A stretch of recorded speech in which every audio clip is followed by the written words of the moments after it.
Isso vai chegar no Brasil? Vai, com certeza. Não sei quando, nos próximos 10 anos, mas a gente vai ter mais MCOs aqui no Brasil, com certeza. Então já quero entrar nesse assunto. Já que você cruzou a bola, Pedrão, vou fazer o gol, né? A gente falou da quantidade de grupos, né? E de clubes envolvidos, né? Você falou aí, são 125 grupos, com 336 clubes. Quantos clubes no Brasil hoje estão envolvidos em MCO aí ao longo do mundo? E eu sei que é um número baixo, então por que ainda não teve tanto crescimento assim aqui no Brasil?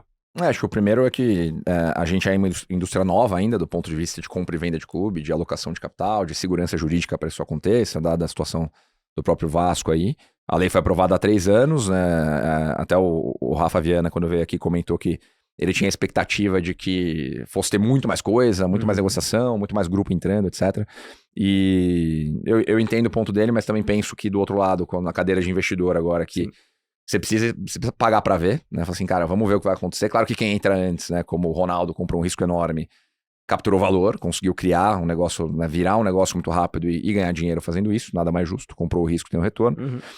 Mas tem o processo de formação natural da indústria, né? A gente, por mais que o futebol tenha 120 anos aqui no Brasil, como negócio, como indústria, está começando agora. Então tem o período do investidor olhar para isso e falar, cara, legal, então deixa eu entender exatamente o que está acontecendo para eu começar a tatear o mercado.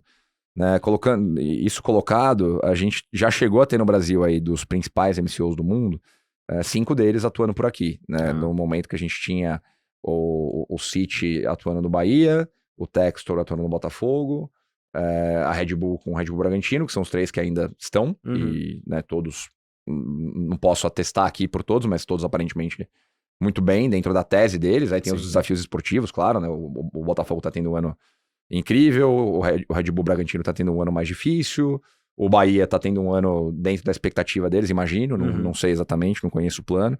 E aí tem os 2 que vieram e já foram, né, de certa forma, que era o Cruzeiro com o Ronaldo, que tinha, né, era assim um desses que tinham 2 clubes, né, que a gente falou aqui, tinha o Cruzeiro aqui no Brasil, Valladolid lá na Espanha, inclusive o Cruzeiro foi o segundo clube, né, o Ronaldo comprou o Valladolid primeiro, fez a venda do Cruzeiro para o Pedro Lourenço, continua como dono do Valladolid lá na Espanha, e a 777 com o Vasco, que tinha, né, a gente falou aqui desses 7 grupos, comprou o Vasco e agora o Vasco está nesse processo aí de entender qual que é o futuro dele sem a 777, tudo indica.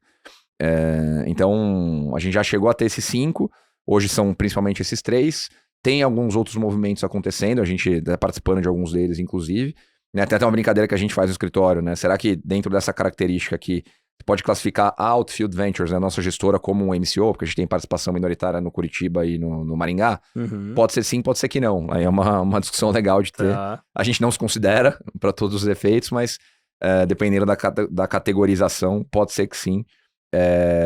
E aí no Brasil tem outros projetos surgindo, né? Até o Guilherme Belintani, ex-presidente do Bahia, tem uma tese super interessante, né? Ele até recentemente participou do Bola da Vez lá na ESPN e falou bastante sobre isso, né? Sobre a tese dele, né? Com a plataforma dele aqui no Brasil. Eu falei que majoritariamente, né? O MCO tem mais de um clube em diferentes regiões.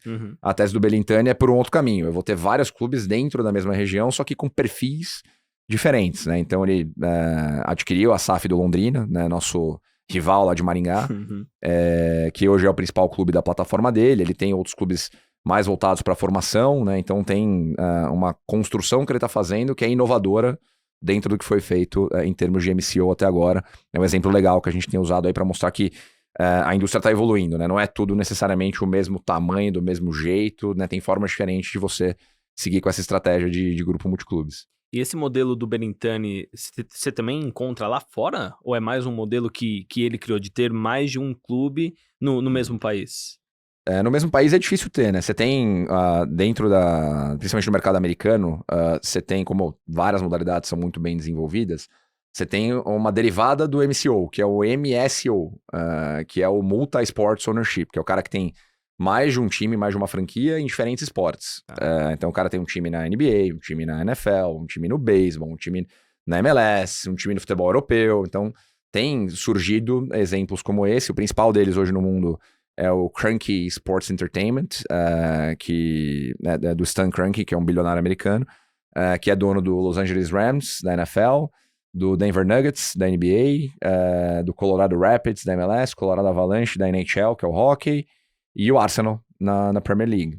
Então o cara montou um portfólio de mega ativos, né? A gente tá falando de equipes aí que são super relevantes no mercado global, né? O LA Rams foi campeão do Super Bowl 3 anos atrás, o Denver Nuggets foi campeão da NBA 2 anos atrás, o Arsenal é o Arsenal, né? Dispensa apresentações.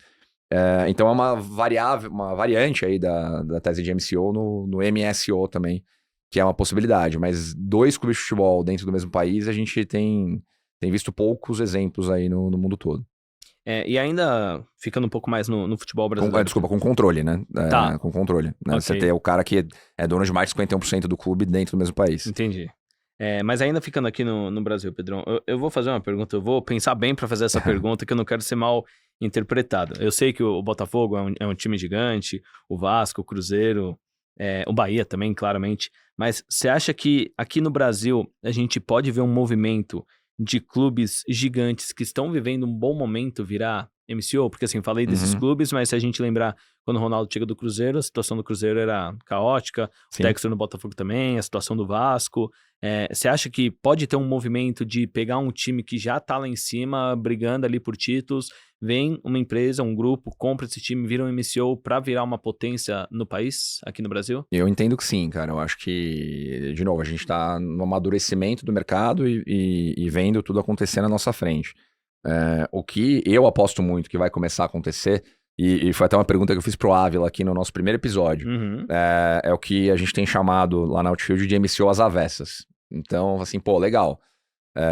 A gente tem um complexo de vira-lata aqui, né? Fala, o clube brasileiro vai ser sempre o clube que vai extrair talento pra mandar o jogador pra fora, vai ser sempre o clube que vai ser o clube número 2, número 3, número 4, dentro de uma estrutura de MCO global, e você pode discutir, né, se o Botafogo é o clube número 1, o clube número 2, o Bahia é claramente o clube número 2, e né, não é nenhum menosprezo ao Bahia, pelo contrário, acho que é legal pra caramba o Bahia ser o número 2 embaixo do maior clube, do clube mais bem sucedido do mundo hoje, não o maior clube, né, mas em termos de performance esportiva. Então tem muito esse colocar as coisas nas caixinhas, né? Será que ele é o 1, ele é o 2, ele é o 3, ele é o 4?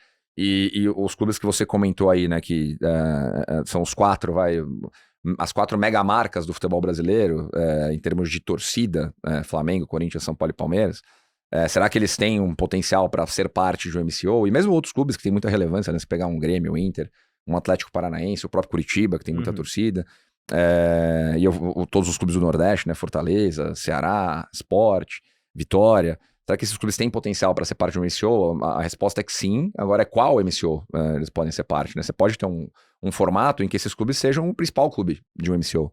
Por que não, né? E dando exemplos mais distantes, porque a gente ainda não tem nada acontecendo dessa forma. Mas por que não você ter um clube brasileiro, que é o clube número 1 de um MCO, que eventualmente é dono de um clube em Portugal e faz o caminho inverso, né? Ele tem um clube em Portugal na 3ª divisão, na 2ª divisão, ele forma um talento aqui, manda o cara para Portugal, se o cara for bem em Portugal, ele vende o cara para uma outra liga. Se o cara não for um cara que tem potencial para jogar na Premier League, ele pode voltar para cá com uma bagagem maior e desempenhar mais num clube brasileiro. Da mesma forma, você pode, e a gente já ouviu algumas teses dessa, né? Adquirir um clube na África, para o clube da África ser o clube que permite ao clube brasileiro achar talento numa região que forma muito talento.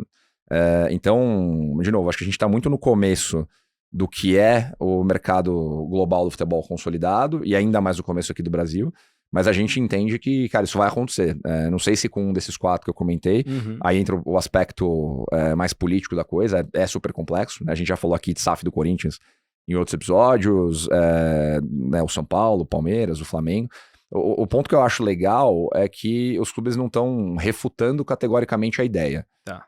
Sempre tem um debate, assim, putz, a SAF, acho que agora não é momento do Flamengo fazer uma SAF, do Palmeiras, né? Os clubes se posicionam dessa forma. O São Paulo, né? A gente até foi por um outro caminho com o São Paulo, que não é a SAF, é uma estrutura de capital orientada a resolver o fluxo de caixa do clube, que não envolve injeção de capital de um novo investidor. Né? O Corinthians tem uma série de movimentos sendo feitos ali agora para conseguir sanear o passivo, sanear fluxo de caixa e dívida. Então, claro que seriam negociações, né? Esses 4, se pegar Grêmio e Inter, e os clubes do Nordeste, enfim, seriam negociações mais complexas, como mais complexo, né? Com certeza foi mais complexo para os compradores do Galo comprarem o Galo, foi mais complexo para o Ronaldo comprar o Cruzeiro, mais complexo para o Textor comprar o Botafogo, porque você tem todo o elemento público aqui do que a gente falou no começo. Mas eu acho que tem coisa para acontecer sim, seja nesse formato de MCO às avessas, seja no formato de você ter, você tá extrapolando muito aqui, né? Você ter um Manchester United comprando uma participação que pode ser minoritária, pode ser controle numa dessas marcas enormes aqui do Brasil, por exemplo. Né? Uhum. Eu gostei dessa MCO às avessas, uma ideia interessante.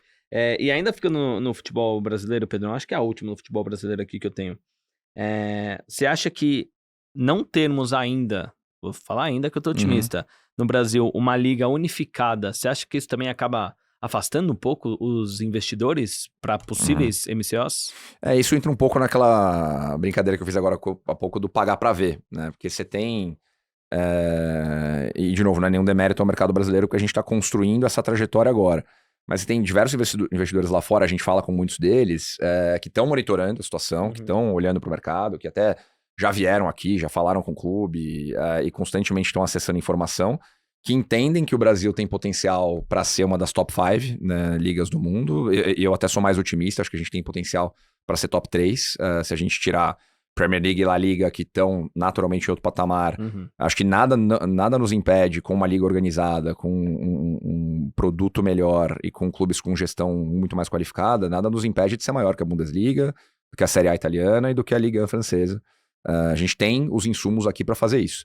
Aí La Liga e Premier League é outro CEP, como a gente brinca, mas a gente tem caminho para chegar lá no top 3. Então, quando esse cara olha para o mercado brasileiro como ele está hoje, e aí, né, esse cara que eu tô falando aqui é o cara que tem muito dinheiro para alocar, que não tá disposto a correr alguns riscos estruturais. Então o cara olha e fala assim, pô, legal, eu quero acompanhar, mas eu não tô disposto a pagar esse risco, pagar esse prêmio de risco para entrar num negócio que ainda tem 2 blocos. A hora que tiver um bloco só, que tiver uma governança estabelecida, tiver fair play, tiver um calendário bem desenhado, tiver uma arbitragem profissional, a hora que vocês resolverem esses 6 problemas que você tá falando para mim aqui, aí eu não tenho problema em pagar mais caro, mas eu vou entrar com uma situação mais estruturada, mais segura, correndo menos risco. Então tem hoje diversos players do mundo inteiro que estão dentro desses 125 aqui, que estão olhando para o mercado brasileiro, que acompanham o que está acontecendo aqui e que daí eu posso afirmar aqui que a hora que a chave da liga virar, a gente tem uma onda nova de investidores vindo com muito apetite para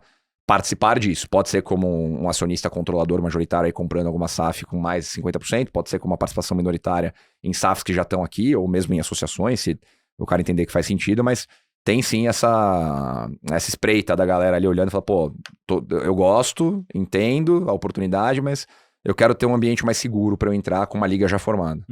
Eu até vou fazer a colinha lá do relatório Convocados, que tá lá, que fala da divisão por confederação de clubes, né, do MCO, até para mostrar um pouco como é distante o Brasil, não só o Brasil, né, a América do Sul, nos outros lugares do mundo, que você pega dos times MCO, 65% vem lá da UEFA, né, a grande maioria ali, a avassaladora ali da Europa, 13% da CONCACAF, 10% lá da Ásia, e 6% da África, os mesmos 6% da Conmebol, né? Então, a gente sempre fala do Brasil, o maior exportador de jogador, fábrica de talentos, mas ainda com essa dificuldade do MCO conseguir entrar aqui, muito isso que você falou, né, Pedrão, do pagar pra ver. E até uma observação legal no que você falou, Marcelo, do dado, né? Por que a CONCACAF é a segunda, né? Pode chamar um pouco a atenção, falar, pô, mas CONCACAF, né? Os países da América Central, o México, os Estados Unidos, o Canadá...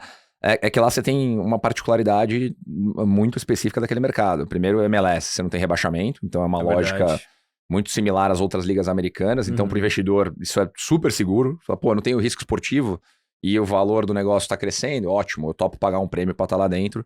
Por isso que as franquias da MLS têm sido negociadas aí a uma média de 400, 500 milhões de dólares. Né? Hoje, para você comprar uma franquia, uma vaga na MLS, né? A expansão da MLS que ainda está acontecendo, então você comprar da liga o direito de criar uma nova franquia, está em 500 milhões de dólares por isso, porque você está vendo o mercado crescer e você não tem o risco esportivo de ter as suas receitas impactadas caso você seja rebaixado. E aí, como os Estados Unidos influencia muito o México, a Liga Mexicana foi pelo mesmo caminho. Né? A Liga Mexicana hoje também não tem rebaixamento, então isso dá um conforto, né, para o investidor, um mitigador de risco de falar, pô, se eu sei que o ativo está crescendo, que ele é descorrelacionado da economia real e ainda não tem o risco esportivo, legal, eu tô mais confortável ali do que no Brasil hoje, que ainda tem essas inseguranças que a gente acabou de falar.